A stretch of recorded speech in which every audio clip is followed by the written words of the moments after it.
G'day guys, welcome back to my channel. My name is Wildkard. Thank you for watching the Wildkard Rugby Show. Like, comment, and subscribe. And yes, you are here today because, yeah, I have to make an apology.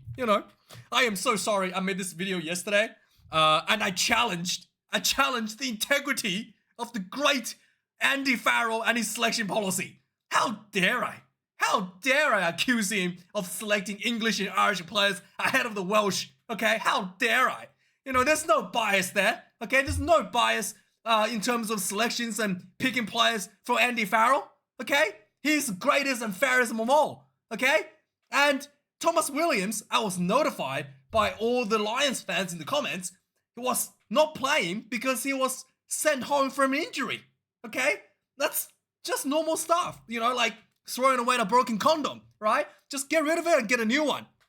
Just something that I'm not used to, obviously. In Australia, usually a player gets injured, we'll keep him around the team and try to get him involved and keep him in the loops. And then, when they get better, we can send him straight back into the fold as quickly, as smoothly as possible. That's usually what we do. But hey, throwing away broken condoms is what you guys do. That's fair enough. That's fair enough. I apologize. I did not know that's the process there, but I apologize. And, especially towards Andy Farrell. Anybody who was offended that I claim that Andy Farrell is biased towards his selection policy, I am so sorry. Okay, so yeah, with that out of the way, let's move on to the news today. And yeah, we're injured, not biased at all. So Andy Farrell has replaced a number of injuries has occurred, right? The Thomas Williams was replaced by Ali Price, I think, from Scotland. Called in from New Zealand. He's touring New Zealand. He's just called in. Yeah, from New Zealand. He's playing the Maori All Blacks this weekend. He's called in already. And then Elliot Daly on the weekend also suffered an injury, and he was replaced by what's this guy's name again? Owen Laughlin. Well, wait. What is it? Owen Laughlin. Owen Laughlin. So he's replaced a fullback and an outside center and a winger. Okay, I know. Elliot Daly as a winger, I still think that was a bit of a joke. But anyway, a winger, a fullback, and an outside center with a fly half / inside center in Owen Laughlin.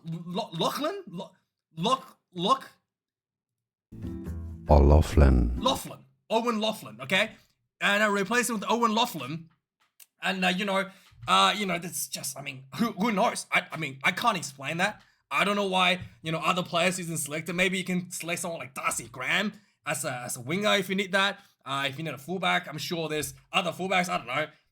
Who was it? Is it just Freddie Stewart? It'd be a pretty good fullback, maybe, if you really want to have Englishmen. But hey, is Freddie Stewart actually in the team? I don't know. I don't think he's in the team. But hey, lots of options. But Andy Farrell, 300 IQ. He wants somebody that has been there before, right? Who delivered a draw against the All Blacks in 2017. That's the result that he's looking for, right? A potential draw against the Wallabies. And hey, no bias here, no nepotism whatsoever. It is 300 IQ gameplay from Mr.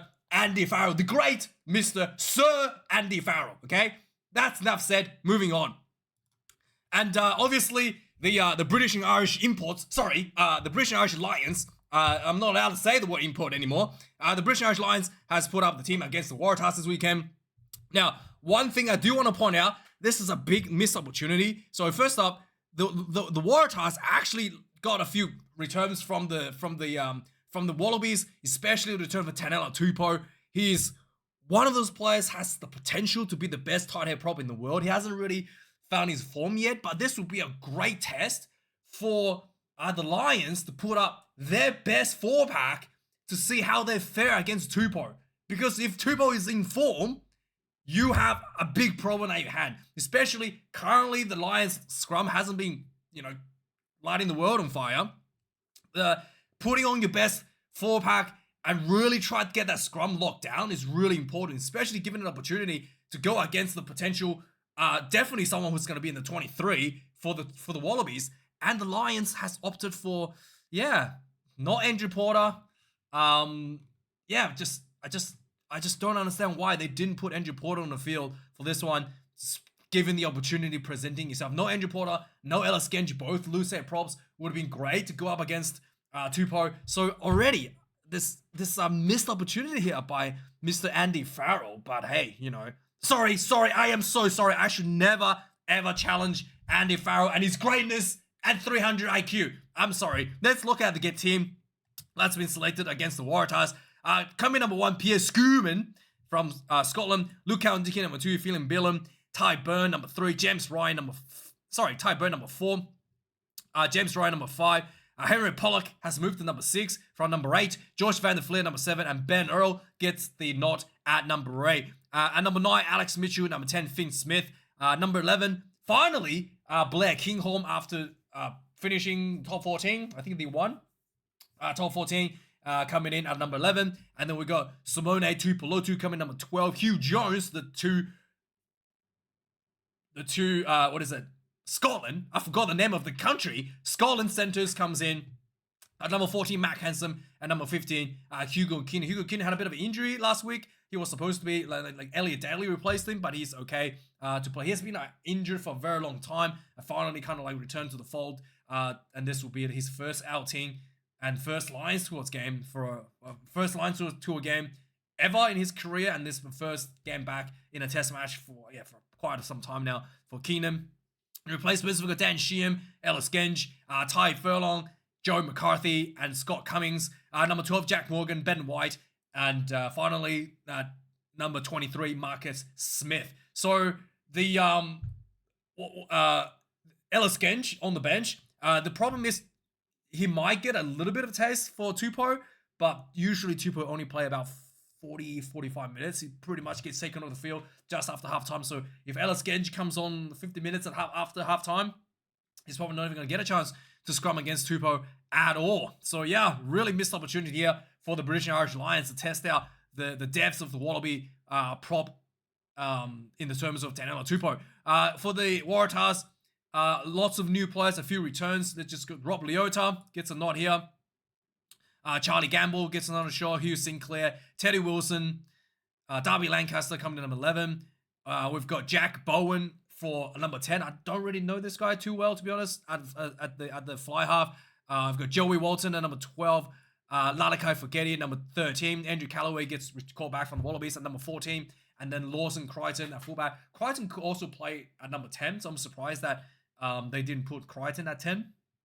But in the reserves, we got Vailanu, Jack Barrett, Daniel Botha, Matt Phillip back from injury, Jamie Adamson, Jack Grant, Tane Edmund, Henry O'Donnell to finish off the reserves. So a pretty light team for the Waratahs, a changed team for Waratahs. Some of these players I'm not really familiar with, to be honest. And yeah, we'll have to see how they go against the British Irish Lions. Now, there's one game that is the most important game this weekend. It's actually in my part of the world, the Hong Kong, China versus South Korea for a spot at the Rugby World Cup 2027.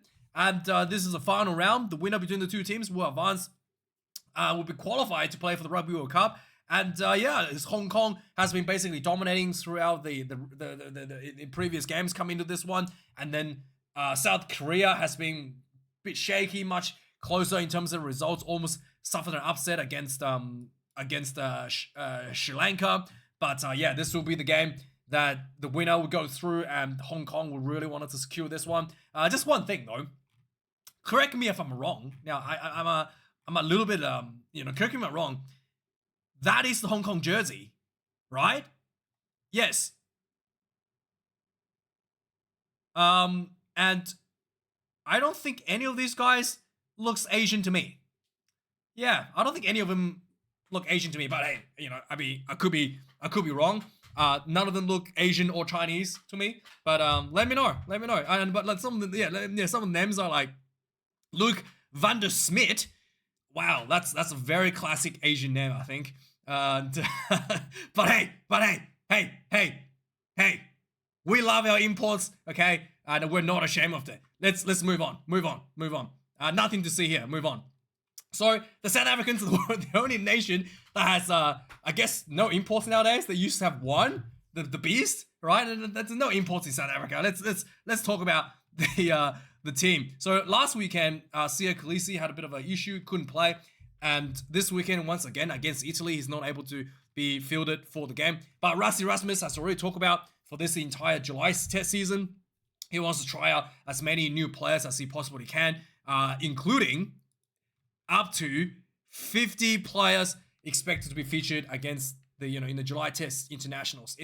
I mean, to be honest, I thought it would be more than 50. I thought he could probably feature more than 50 because 50 is basically two full teams, and it's like, you really, I feel like you can definitely rotate a lot more players considering if you're playing against Italy. I think about Italy and Georgia. Is it Italy and Georgia? I think not. Yeah, I think I really feel it. But then again, you do want to prepare for the Rugby Championship. You don't want to be just completely, throwing out players, get test caps, and miss the opportunity to build some cohesion towards your team. I guess 50 is probably the right number. But Rassie Erasmus definitely has a game plan. And let's have a look at the team that has the pleasure and privilege to represent South Africa this weekend against the Italians. So coming in number 1, Ox Nche. Number 2, Malcolm Marx. Number 3, Wilco Lowe. Number 4, Evan Nesmith returns after bored watching the Barbarian game. I'm sure someone like Evan Nesmith would just be like itching to play, sitting on the bench watching the play unfold in front of him.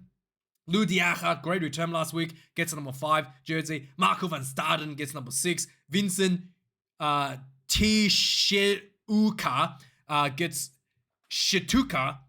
Tishatuka gets the call at number 7, and he scored a try last week as well, I'm pretty sure. And number 8, Jasper Visa gets the jersey.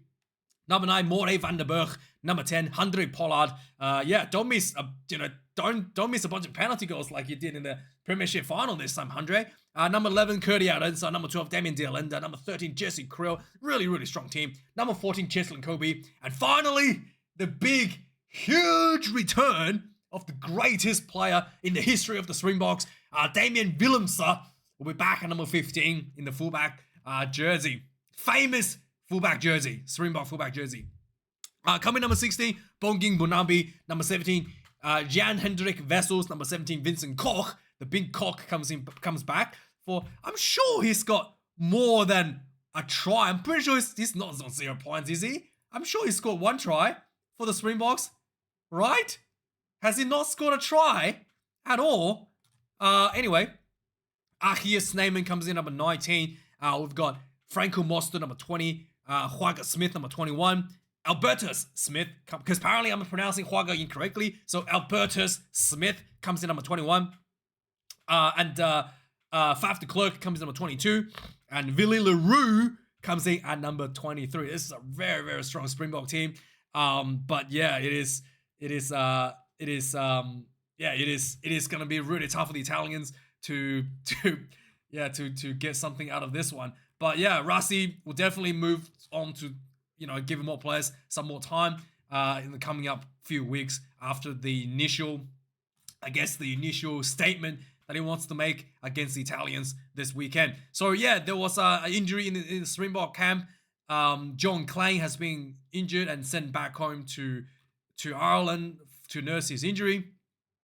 And finally, another game this weekend, the big one as well. New Zealand, the All Blacks versus the French. Unfortunately, the French did not quite deliver. The so-called better team. It's still pretty much entirely of a B level team for the French that came to New Zealand, despite the chat that there could potentially be players like that in better players to be allowed to play.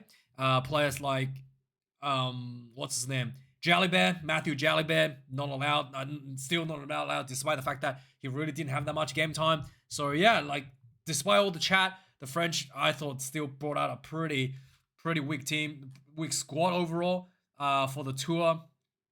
And so let's have a look at the players that's been selected. So let's go through the All Blacks first. Coming up 1, Ethan de Groot, Cody Taylor, and Fletcher Newell finishing the starting 3. Tamati Williams has an injury. He's going to go through a knee injury, I think it was. He's going to go through a surgery, so he's completely out for the season. So Ethan de Groot gets called in, and then the number 3, what's his name? Tyra Lomax is also injured as well, so not available. So Ethan de Groot, I guess a new partnership with Fletcher Neal, but Neal has been outstanding for the Crusaders. Getting the start here is a really good nod. So for the French, we've got Georgie Barilla, Gaëtan Balot, and then we got Rabah Slimani. Again, I think Balot has played before, but I don't know these other 2 guys here. Coming in the locks, we've got Scotty Barrett. Scotty gets captaincy number 4.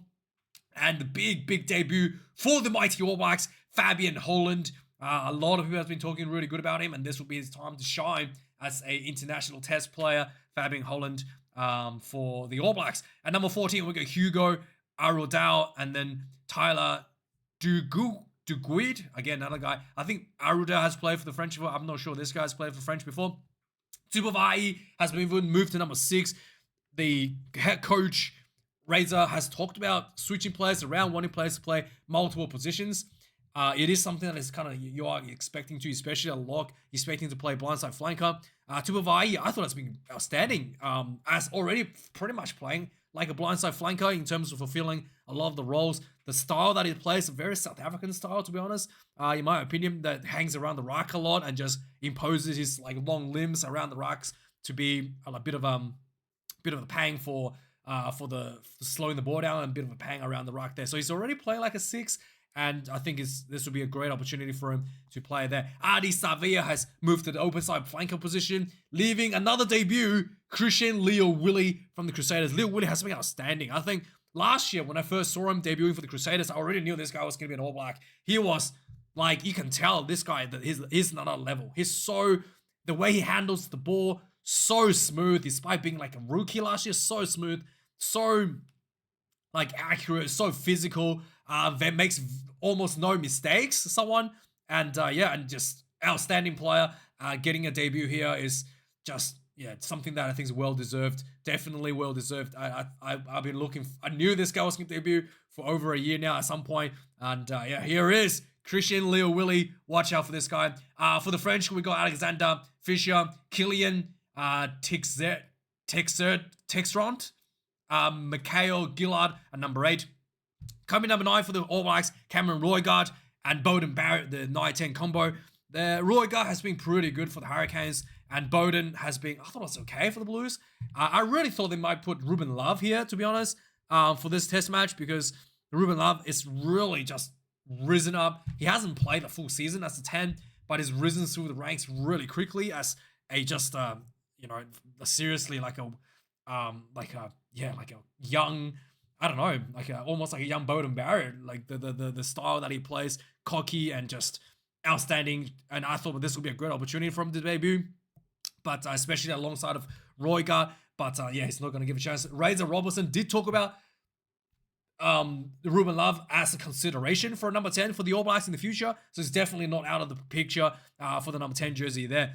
For the French, we got Nonan Lagaric, someone who's played a little bit in the Six Nations for the French, and I thought it was outstanding for the French team. So he's probably one of the the bigger names that came through for the trip. Joris Segons comes in number 10 for the French. Rico Ioane, there were some talks of him moving to the wing, and here it is, back at number 11. I thought he should be moving back under Fozzie. I didn't think that a lot of you guys talked about this as well. I didn't think that he deserved to be, I didn't think it was good enough to be outside center. It wasn't for a very long time. He hasn't really lived up to the level that is required for the All Blacks out center, and here it is, back at the winger at number 11. Unfortunately, I do think that Rico is a little bit slower than he was a couple years ago. So yeah, we'll have to see how this is going to work out for the All Blacks at a number 11. I'm surprised that they didn't just put Caleb Clark there, to be honest. Gabien Villiers, as someone that's probably one of the bigger names for the French, comes in at 11. He has been really, really good for the French in the past. Jordy Barry returns to number 12. And Bridie Proctor gets called in at number 13, I guess, for Rico Ioane's jersey. Gael Fiku, the captain, he actually has been he was pretty much a veteran in the French team, and he actually has been very underrepresented recently. In like last year or so, maybe he had like one test for the French national team. So here he is back for the trip for captaining the French side to New Zealand. What a great opportunity it is for him. But he's, he used to be like the go-to guy for the French, but he's really been left out the squad recently from Gaultier. Emilien Galenton, another guy who's played a few games in French, comes in number 13. Seville Reese comes in number 14 for the All Blacks, and Will Jordan round out at number 15. Tom Spring comes number 14 for the French, and then Theo Atisogub comes number 15 for the French. On the bench now, let's go through quickly. Somasoni Takao, number 16 for the All Blacks. Ollie Norris, number 17. Pasilio Tossi, number 18. Pierre Bergaret, number 16 for the French. Number 17, Paul Malez. Number 18, Regis Montaigne. Number 19 for the All Blacks, Simon Pinifiniao, Duplessis Karefi, number 20. To finish off the forward reserves, I got Romain Taufifinoa, the veteran, comes in for the French, number 19. Cameron Wookie, another veteran for the French, and number 20 for the French. Cortez Ratama, number 21. Reds Robertson did talk about potentially having 6-2 on the bench. I thought this would be a good opportunity because the French likes to play 7-2, and it'd be a good opportunity to match that up. But the coach is a bit conservative here with Cortez Ratama, number 21.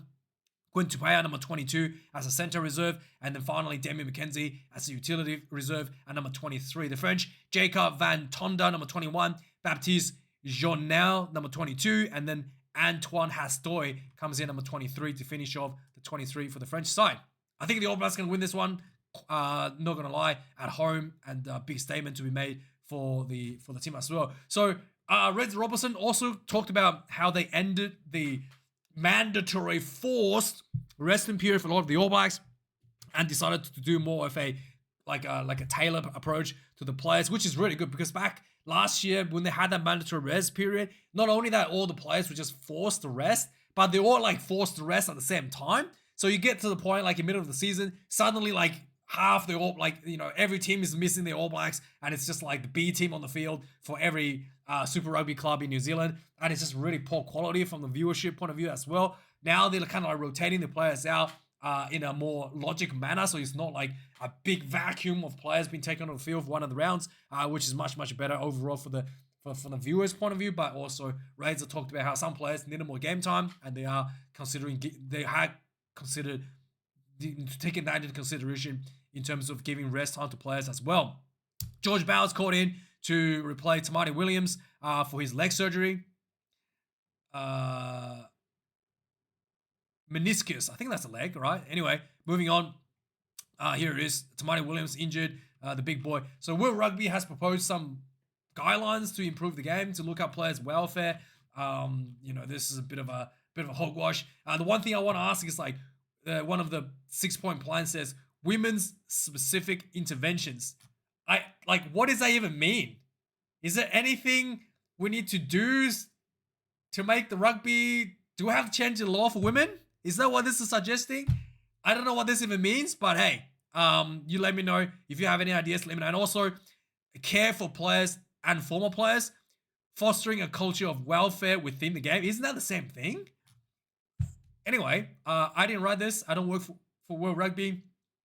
It is what it is. And they also came in with guidelines with temperature and, basically they have they're going to put equipments in the stadiums now that detects the temperature and the wind speed and the humidity. And then the combination of the three numbers will work out with a number, and they will use that number as a guideline to whether or not the game needs to be cancelled or needs to how you get to have water breaks or not. That's all determined based on these statistics. So the World Rugby has qualified that as well. We're going to talk about this. Tupou returning, but he is actually signing with Racing 92 to the top 14 is the latest speculation. So where he will be going. Adam Beard has signed with Montpellier on a 3-year deal, leaving Wales. Ethan Blackadder has re-signed with the Crusaders to 2026. Joel Campbell resigns with the Reds to 2026 as well. And then finally, Roland O'Gara has sacked the scrum coach Guthrie Steenkamp, the former South African, and the actor he was the actor for The Mummy, pretty sure that's what he was. And he's sacked from La Rochelle, and he will be replacing to finding a new coach there for Ronnie O'Gara. Anyway, let me know your thoughts about this news this week. Thanks for watching. Like, comment, and subscribe. And I'll see you guys later this weekend for the reviews. Cheers.